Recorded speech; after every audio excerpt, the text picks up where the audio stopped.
হঠাৎ অবসরে ঘোষণা দিলেন ভারতের দুই বিশ্বকাপ জয়ী তারকা। নিজের ক্যারিয়ারের সবচেয়ে ভালো সময়টাতে তাকে নিয়ে যে বেশ পরিশ্রমই করতে হয়েছিল প্রতিপক্ষকে। আন্তর্জাতিক ক্রিকেটে পথ চলা খুব দীর্ঘ না হলেও ভারতের ক্রিকেটের একটা সময় পরিচিত মুখ ছিলেন এই খেলোয়াড়। কে সেই খেলোয়াড় যারা হঠাৎ অবসরে চলে গেল? পীযূষ চাওলা। বিশেষ করে আইপিএলে বেশ একটা সমৃদ্ধ ক্যারিয়ার গড়েছিলেন তিনি। প্রায় 2 দশকের লম্বা ক্যারিয়ারটা এবার শেষ করলেন পীযূষ। শুক্রবার 6 জুন পেশাদার ক্রিকেট থেকে অবসরে ঘোষণা দিলেন 36 বছর বয়সী এই লেগ স্পিনার।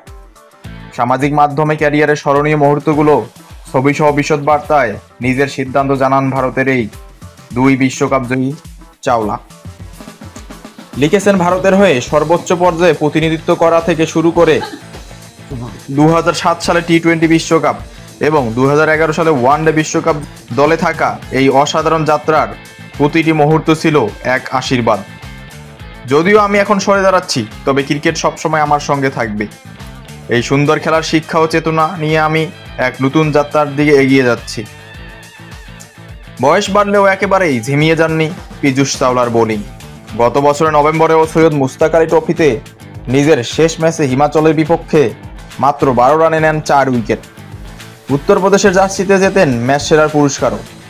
সেটাই তার শেষ ম্যাচ হয়ে রইল। এরপর আইপিএল দল না পাওয়ায় কাজ করেছেন বিশ্লেষক হিসেবে। জাতীয় দলের হয়ে চাওলার শেষ ম্যাচ অবশ্য 2012 সালে টি-20 বিশ্বকাপ। এরপর আর আন্তর্জাতিক ম্যাচ খেলার সুযোগ পাননি তিনি।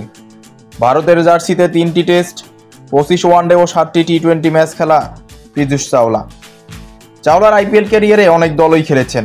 Punjab kings, Kolkata knight riders, Chennai super kings ও মুম্বাই ইন্ডিয়ান্সের হয়ে খেলেছেন চাওলা।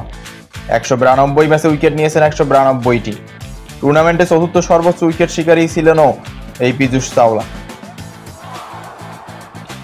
137টি প্রথম শ্রেণীর ম্যাচে তার উইকেট শিকার হচ্ছে 446টি। এছাড়া সাদা পোশাকে 2 সংস্করণ মিলিয়ে তার ঝুলিতে আছে মোট 573 উইকেট।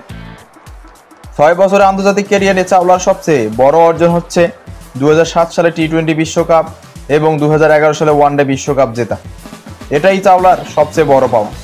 ভারতের দুইবার বিশ্বকাপ জয়ী দলের সদস্য পীযূষ চাওলা মনে করেন তার ক্যারিয়ারে সবকিছুই পাওয়া হয়ে গেছে। তো আপনাদের কি মনে হয় পীযূষ চাওলার এই বিদায় ভারতের ক্রিকেটে কতটা ভালো হবে? অবশ্যই কমেন্টে জানাবেন।